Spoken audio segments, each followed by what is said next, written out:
ፊት ለፊት በመሳሎ የመስቀሉ ነገር የሚወደው ሐዋርያ የወንጌል መምህር ዮሐንስም ስቅለቱን በማየቱ አለቀሰ እስከ ዕለተ ሞቱ።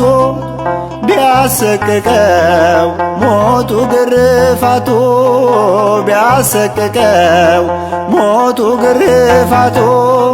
ብርሃን ወጣ ከመስቀሉ የሚያንጸባርቅ የአምላክና የሰው ልጆች እውነተኛ እርቅ። ደስ ይበለን በትንሣኤው ብርሃን፣ እልል እንበል በአንድነት ሆነን። ተነሳልን መድኃኒታችን፣ ተነሳልን መድኃኒታችን።